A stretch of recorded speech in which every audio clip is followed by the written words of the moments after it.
Olá, bem-vindos e bem-vindas, um bom dia a todos. Eu sou Denise Barbosa e estamos aqui mais uma vez para o McKinsey Talks. O McKinsey Talks já se consolidou como um espaço para conversas ao vivo sobre temas relevantes para a agenda de negócios. E o tema de hoje é Blockchain, How It's Changing Your Industry from Within. Today we are joined by Ian Bode, Associate Partner at McKinsey based in San Francisco. Good morning, Ian. Good morning. And here with me in the studio, Gustavo Tayar, partner at McKinsey based in São Paulo. Bom dia, Gustavo. Bom dia, Denise, tudo bem? Tudo bem. And also Marina Mansur, associate partner at McKinsey based in São Paulo. Bom dia, Marina. Bom dia, Denise. Vale lembrar que vocês de casa poderão fazer perguntas durante toda a sessão utilizando o campo que fica à direita na tela ou embaixo. Se você estiver usando um celular, por favor, contribuam. A participação de vocês é fundamental. Today, our session will be in English. Shall we start, Marina? Yes, thank you. So before we start, we feel it's important just to set the basics of what a blockchain technology is. A lot of people talk about blockchain, but a lot of people do not understand how the blockchain technology actually works. So I'm gonna oversimplify and give you small examples of how this technology works, and then we'll go from there and I'll move to the experts for the hard questions. So what is blockchain? Whenever two people make a transaction, there is a middleman. There is a third party in the middle of it to secure that transaction. Those third parties in the traditional world are banks, notaries, remittance agents, and the idea of having a third party is to provide security, to ensure the integrity of the transaction, and to keep the transaction record. But these third parties usually charge fees. They usually come with a lot of bureaucracy involved. They slow the process down. And there's kind of like a lack of transparency on that transaction. So what the blockchain does is try to take out this middleman and be the third party of a transaction in a much more automatic, secure, and digitized way. So what is the blockchain? The blockchain is a collective bookkeeping by independent nodes that are able to validate those transactions. And I'm going to explain what the nodes are and how the transactions are validated. But what they do is they log in a public data, and it's public for everyone, and it's immutable because it doesn't change. They log all the transactions that happen on the network. With that, they provide integrity, redundancy, transparency, and with much lower transaction costs. So how does it work? It's a network composed for several nodes, also known as miners or notaries or validators. And those nodes, they have two characteristics. The first one is the processing power. So they have a lot of power to process data and algorithms to validate those transactions. And the second main characteristic of a node is that it keeps the history of the bookkeeping of all the transactions happening in the blockchain.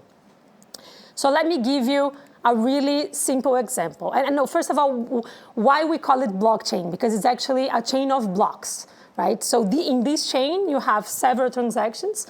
The amount of several transactions made a block, and the blocks are in a sequence in a chain.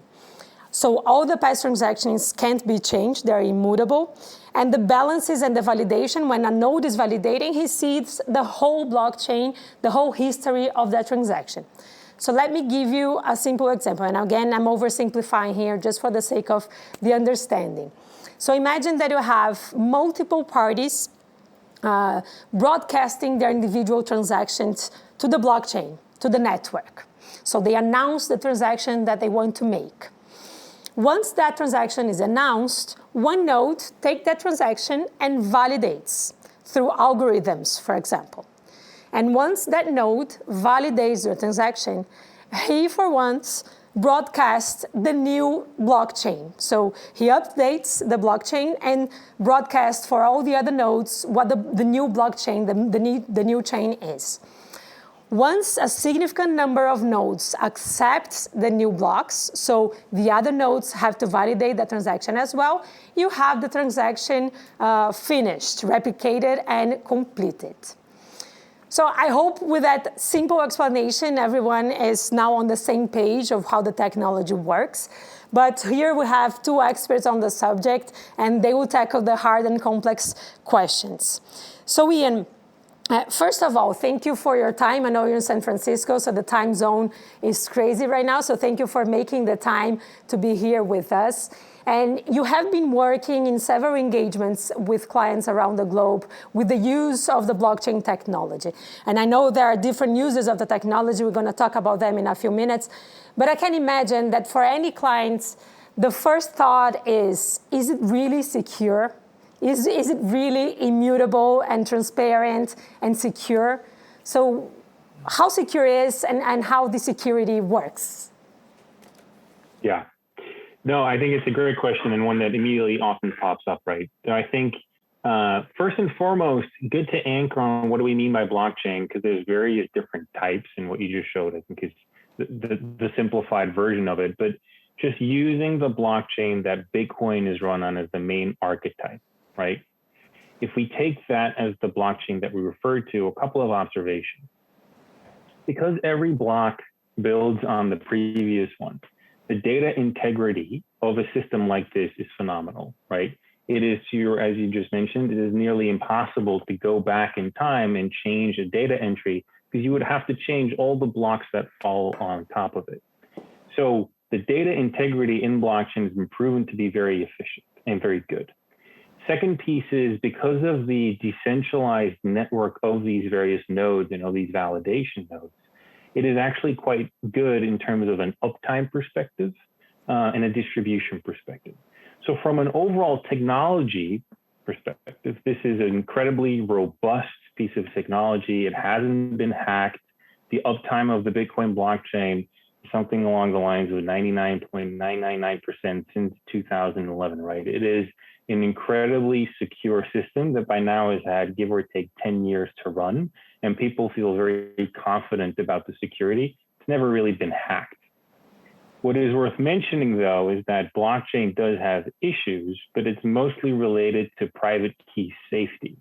So if a private key, which is basically the, kind of see it as your password to enter into your ledger entry, if your private key is compromised, your wallet and your funds may ultimately be lost. But that tends to be on the individual, not related to the tech. The tech itself is incredibly secure, robust, and has been proven to be very.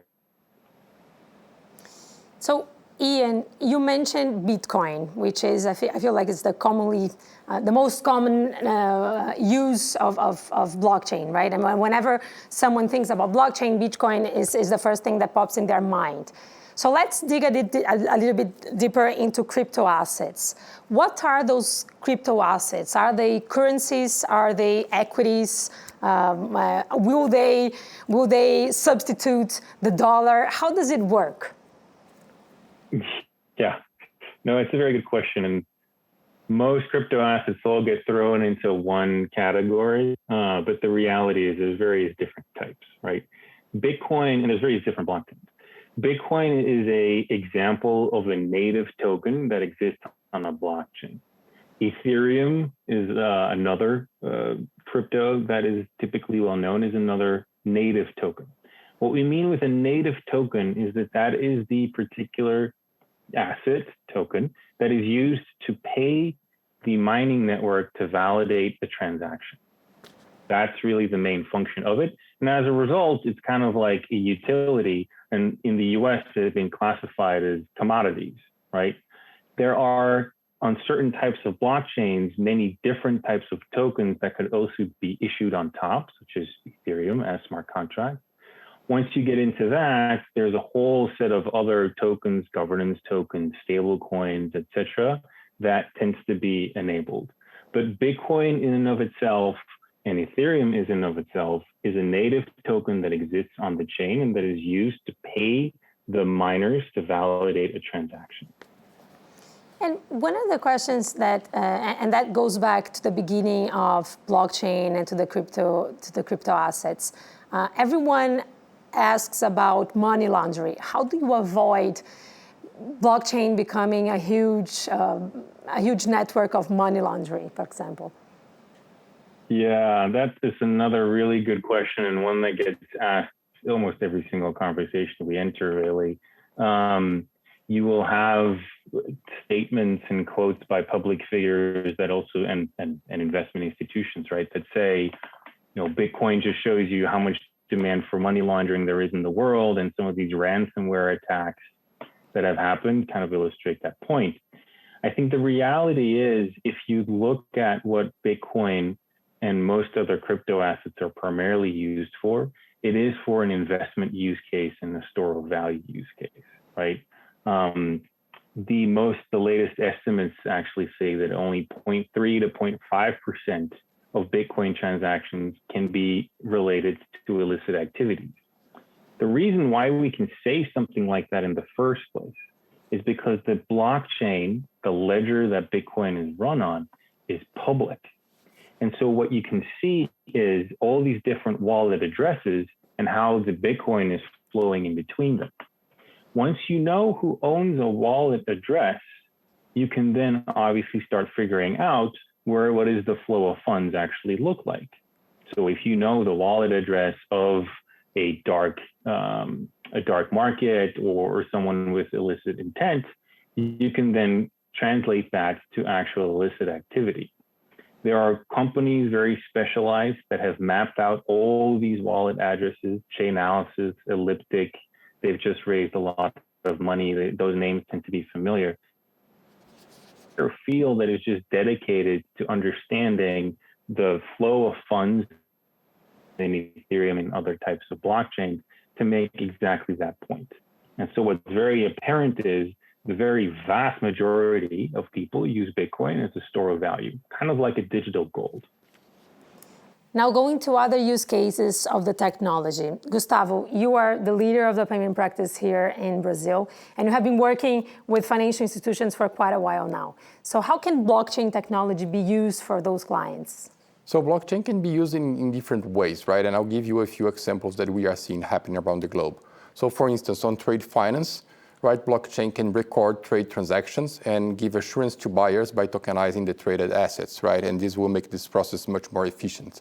On cross-border payments, right, that is typically slow and expensive due to many requirements, blockchain can facilitate the transfer of values between buyers and sellers, lowering the cost of cross-border payments, right? On trade clearing and settlement as well, right? It can facilitate those processes, it can simplify, it can reduce the cost, right? It can be used as well for digital identity and know your customer, right, in different ways. It can be used on asset lending, on payments, on trading. And there are many cases that are emerging more and more, always trying to facilitate, many times reducing the costs and make those transactions more secure. So you mentioned the transactions. Why haven't the blockchain or the use of crypto assets have been used in a more wide way for payment transactions? What do you think are the shortfalls and advantage of using blockchain for payments specifically? So I think we will need to make some design choices in order to do that, right? To make blockchain more secure, it usually decreases the efficiency, right? And this is a trade-off. So for a global payments blockchain, in specific use cases, we'll need to determine the trade-offs between security, speed, and scale. Right, so I'll give you a few examples. So the size of the blocks, right, the number of confirmations that are required, right, the on versus off chain transactions, all these impact the cost and the speed of the transactions.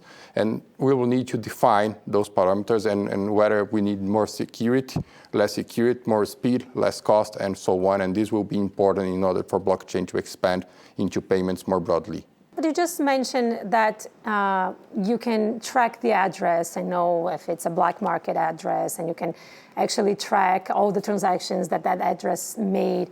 How do you protect, on the other hand, the individual that earns that asset, right? How do you protect for people not to know exactly how much I earn and how much I transact? Yeah, that is another really good question. So in blockchain, there's two worlds or two types, right? One is what they call public permissionless space. This is with the Bitcoins and Ethereums of the world, where everything tends to be public. Anyone can read the blockchain and anyone can write onto the blockchain. That's why they call it public permissionless. As long as you have a node and an internet connection, you can kind of do both. In those instances, it's incredibly hard to preserve your privacy, at least if someone has figured out what your wallet address is. Your wallet address is just a string of letters and numbers. Normally, people have no idea who it is. But the moment your wallet address is known, privacy is very difficult to keep. There are technology innovations that people are starting to bring forward that would enable a level of privacy on public chains. But right now, privacy tends to be difficult to achieve, at least on those public permissionless networks. There's an entire different category of chains that's what they call private and permissioned. This is the stuff like Corda and Hyperledger Fabric, where the people who are allowed to run nodes, validate transactions, write data onto the chain are permissioned and selected by a particular institution or consortium. So it's not just like, hey, I want to enter it, I want to get access to all the information. It doesn't work that way. You have to apply and be allowed into this particular consortium.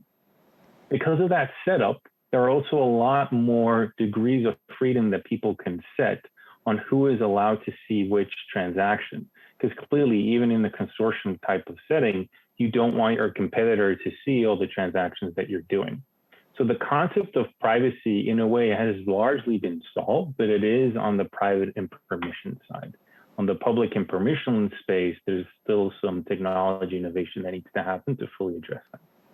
Ian, we just heard Gustavo talking about a little bit about the use cases on the financial industry and in payments specifically. But when you think about blockchain and the ability of actually tracking the history of something, the first thing that also pops to mind is supply chain, right? The ability to track the chain of a supply chain. So what are the use cases on the supply chain industry, and how do you feel that clients, for example, can work on that? Yeah, no.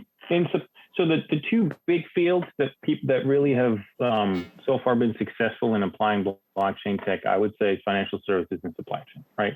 And in the supply chain piece in particular, what the players have done is making it very clear by logging every single step in the value chain as a good travels through it. By logging all of those entries onto a blockchain, it becomes very easy to see at any point in time, where is my good, when did it pass which checkpoint, and who has handled that particular good at that particular moment, because everyone has an individual private key, right? And so because of that end-to-end visibility, it is very easy to see the full provenance of goods, right? It is very easy to have the full track and trace and figuring out at any point in time where is a particular good. And because it provides visibility on who has touched which good when, the degree of fraud actually goes down quite significantly, because people know that it's quite easily to track whatever it is they're doing, right? So from a supply chain perspective, we've seen very good implementations of it, typically related to full end-to-end visibility into the provenance of goods. And this is also in certain instances has added to additional product value. I believe in China, certain goods that you can buy, particularly the higher value goods, take something like meat, right? Some meat that is tracked with blockchain technology has a particular QR code that people can just scan. It basically pops up which farm they come from, how did it travel to the store. It gives you a lot of information of that particular individual piece of meat in the farm that it came from, and people are willing to pay premium for that. So blockchain and supply chain really is very good at which moment in time, and is already proven in certain instances to have a value that consumers are willing to pay for. So Ian, what about the uses in other industries? You just mentioned the meat market, but we have people listening from a wide range of industries. Would you give us other examples, please, of applications of this technology? You just said about meat, Totally. But you have some others. That's very curious. 100%. Yeah, no, it is. I love that use case. There's quite a few other use cases. So I would say, in addition to supply chain, clearly in financial services, this thing is very, very big. We've talked a little bit about the store of value use case. Bitcoin is digital gold, so a lot of people putting investment into it. We haven't really talked about stable coins just yet, but this is basically taking cash and putting it onto a blockchain such that you can use the blockchain infrastructure to do real-time payments. And we've seen tremendous growth in that. There's a field called decentralized finance as well, where financial institutions, with the functionality that they provide in a way, can be disintermediated by some of the smart contract functionality on chain. This is a very rapidly emerging field where at this point, hundreds of billions of dollars are being transacted on chain. But in addition to supply chain and financial services, I would say a couple of other areas worth highlighting as it relates to identity, right? You can use your own private key really as a ways to identify yourself. So as it relates to on-chain identity, on-chain credit scoring, some people have tried to implement different voting systems associated with it, such that you can do electronic voting, even shareholder voting, right, is a big application. There is a rapidly emerging field related to NFTs in the creative economy. So issuing tokens or pieces of digital art or digital goods, really, could be in-game goods, virtual real estate, you name it, issuing that on chain. And by setting the conditions of a transfer, you're actually able to change the business model. So with an NFT, what you can do is the moment it is transacted, 10% of that transaction value goes to whomever created the NFT in the first place. So if you're an artist, for example, and you've issued a piece of digital art or a song, it's just another piece of digital art, you can actually monetize it the moment that stuff gets transacted versus you having to make your money just on the initial sale. So there's a very big field of NFTs, particularly for enabling the creator economy and changing the business model associated with that. The last piece I'd say is on utilities and electricity. That's another piece where we get a lot of inbounds and requests. This could be applications around the tokenization of carbon credits, but increasingly also doing distributed power generation, particularly for proof of work and Bitcoin mining. So tapping into particular areas where there's stranded electricity, where the converting that electricity or transporting that electricity onto mainland into various applications normally would be too expensive. But by installing a Bitcoin mining rig, which is really just a couple of graphic cards and computers, right? You can tap into those local sources of energy and electricity and really increase the ROI on the installations that you already have built.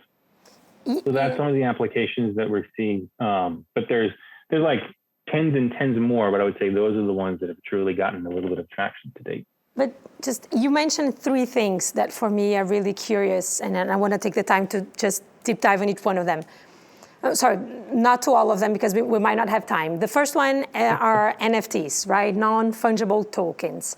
There's a big buzz in the art world, and that one I won't deep dive right now because I feel like we need a whole session of a McKinsey Talks just to talk about NFTs. Hopefully you come back to talk about NFTs specifically.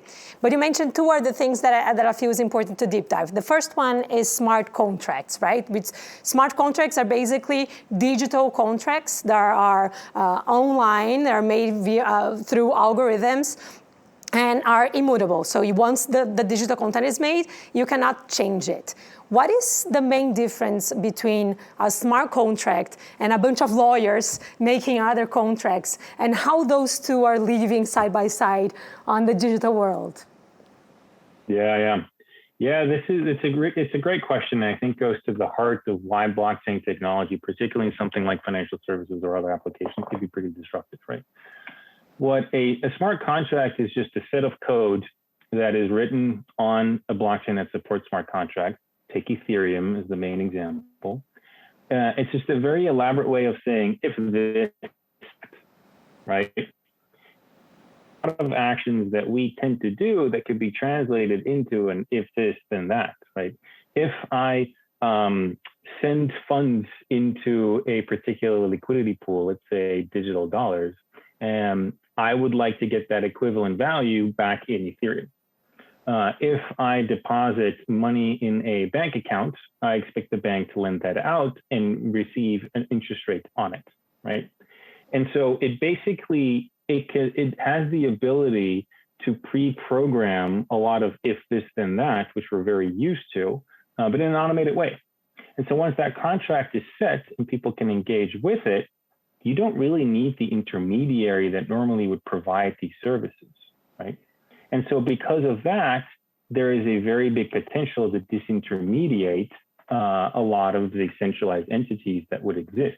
Because the code is set and people can read it, technically all the conditions of the if this then that are visible to everyone. And so you don't necessarily need to rely on that centralized institutions, all the terms and conditions, the lawyers that would enforce these contracts. You don't necessarily need that because the contract is code and you can only engage with it on the blockchain. And the last one, and I know now we have to take a few of the questions from the audience, but the last thing that for me, it's also a main polemic subject is the sustainability. And what I mean sustainability is environmental sustainability of the blockchain. You mentioned the use of energy, the use of processing power. How sustainable is to have a world run on top of a blockchain? Yeah. No, I think it's a phenomenal question and a topic that has gotten a lot of attention recently, particularly with the likes of Elon Musk, Elizabeth Warren in the US, really putting the emphasis on that aspect. I think a couple of things worth highlighting. There is no denying that right now, the proof of work algorithm, which is what consensus algorithms, the thing that powers the Bitcoin blockchain and the Ethereum blockchain, uses a lot of electricity, right? There's no point denying it. Having said that, I think the debate is potentially slightly more nuanced in the sense that within that energy usage, you have to look at the electricity mix. Because if the energy usage is really related to renewable energies, people may argue that it is slightly more sustainable. In that sense, when you look at the Bitcoin network and Ethereum network as a whole, it does tend to use a lot more renewable energy than our traditional grids, because in certain instances where there is excess power, that's a lot of renewable energy, that power tends to be the cheapest, right? The whole game around mining is to have cheap power. But having said that, it is very, very clear that the energy demand right now of the proof of work algorithm is a lot. There are other consensus algorithms that use significantly less power. The main one being something called proof of stake. I won't get into the specifics of how it is exactly different, but the bottom line is the proof of stake chain uses a fraction of the energy, like it's incomparable. And so you have in the blockchain world, many of the existing protocols that either already operate on proof of stake, or they're moving towards proof of stake, like what Ethereum is hopefully doing next year. Bitcoin, because of the way that it is set up and because of its value proposition, to be quite frank, will not move away from proof of work. But there is a real push there also towards making sure that increasingly the energy usage, the electricity usage, is powered by renewables. Gustavo, there is a question for you here. What's the implication for government institutions such as central banks? How will they keep up with this technology? Denise, I think this is a really good question. I think that we are not talking only about the central bank, but other institutions that are involved in these as well, like CVM, like the notaries, all the institutions that will be impacted. And they will need to follow up and understand how, as these technologies evolve, how they interact. So central banks are already doing sandboxes and testing and learning on the technology, on the changes that this will bring. These other institutions will need to do the same thing. So I think it's going to be a constant process of learning as this evolves. Okay, so now we are going to go to the few questions from the audience. Actually, Marina said that you could do a whole session about NFTs, but there is a question from the audience exactly about this. It says, in the past months, we saw the phenomenon of NFTs. Would you mind explaining what they are? Yeah, no, happy to. I'll try to be brief because, as was mentioned, you could do a whole session on it. But an NFT just stands for a non-fungible token. What that means is that every token or representation is unique. If you take something like Bitcoin or Ethereum, or take something like cash, right? It is fungible, meaning that the moment you put it together with others, you can't differentiate one versus the other, right? Non-fungible tokens are very different. Every single one is unique.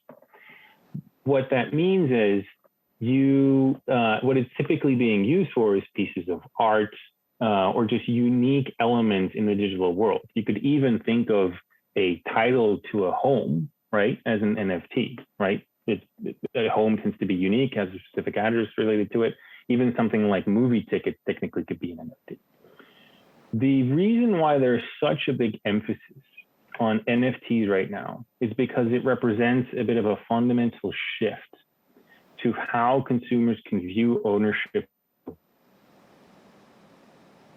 Artists can make money by selling or distributing their goods.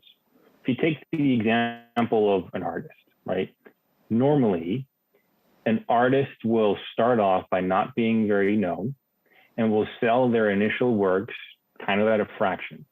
As they continue to build up their reputation, maybe future works tend to be a little bit more expensive. But also the reality is many artists, at least back in the day, would only really become famous after they've already died, right? So the monetization of an artist and their piece of work tends to be shifted towards the later stages, and many artists really don't even actually get to collect all the value of the art that they produced. That's the current state. In an NFT world, you can set up the smart contract that represents the token, such that every time a transaction occurs and that piece of art is distributed, listened to, or shared, or just transferred, right? 10%, 5%, 2.5%, doesn't matter, you can set that, is being automatically transferred to whomever created that token in the first place. So if you're an artist, what this technology allows you to do is basically at any point in time, collect royalties in an automated fashion off all of your collective body of work anytime it exchanges hands. So from a business model and monetization and distribution perspective, it takes away some of the power that right now rests with the studios, the Spotify, the streaming services, the distribution channels, and puts it back into the hands of the artists who are creating the content. That's why there's a lot of emphasis. That's why a lot of artists are going all in and shifting a lot of their art online in the form of NFTs, because it's quite frankly, it could be a better mousetrap for them. Wow, very interesting. We have another question here. As an organization, how do I prepare for this? For not the NFTs, the whole thing that we talked here today. Totally, yeah. Very good question again. I would say a couple of things. Number one, it'd be very good to fully understand what is the impact of the blockchain technology on your business. I think the maturity of the tech tends to differ. If you're in financial services right now, I would say it's quite imperative for you to understand how this thing works and what some of the potential impacts are on your business. If you are in manufacturing, it may be, on the supply chain side, but it may not be as relevant, right? So just continue to educate not only yourself, but your colleagues, senior management of an organization to fully understand its disruptive potential. And then once you figured out what is the disruptive potential of the tech, there's various ways through which you can play. That typically tends to depend on your risk appetite into the space and the type of technology implementation you want to do. If it's really around this private permission space that we just mentioned, that tends to be in the form of starting up consortia, setting up the right governance. There aren't necessarily any major regulatory hurdles or risk assessments associated with that. If you want to start playing more in the public permissionless space, whether that's related to Bitcoin, Ethereum, smart contracts, stable coins, anything of the sort, you name it, you'd have to figure out what is your risk appetite as an organization and how big do you want to play. Really identifying the set of opportunities that are most relevant for you And then it depends a little bit. Do you want to launch a product and keep that in-house with your own business? Do you want to spin out a new business unit into a new company? Or do you want to just make a couple of minority investments into a lot of the startups that are happening in this space? So I'd say those are kind of like the series of strategic decisions that I recommend all clients to make. And clearly that's something that we help our clients with on a day-to-day basis. Ian, this was super interesting. We could stay the whole day here talking about this subject. I feel like there's a lot of subjects we could do follow-on sessions on, so I hope you come back to talk more about NFTs, ICOs, and other specific topics on blockchain. Thank you again for taking the time and joining us today. Denise, back to you. Thank you. Thank you, Ian. Thank you, Marina. And Tayar também, Gustavo, muito obrigada a todos pela conversa de hoje. Também queria agradecer a você de casa que mandou suas perguntas e você que ficou aqui acompanhando os últimos minutos dessa conversa tão interessante. Para conhecer a agenda completa, vá a McKinseyTalks.com. Lá você também terá acesso às outras sessões, as anteriores. E a sessão de hoje vai estar disponível na segunda-feira. E para quem gosta de ouvir podcast, essas sessões também são convertidas para áudio no Spotify. Então vocês estão todos convidados a conhecer a gente por lá também. Muito obrigada, um ótimo fim de semana e até a próxima.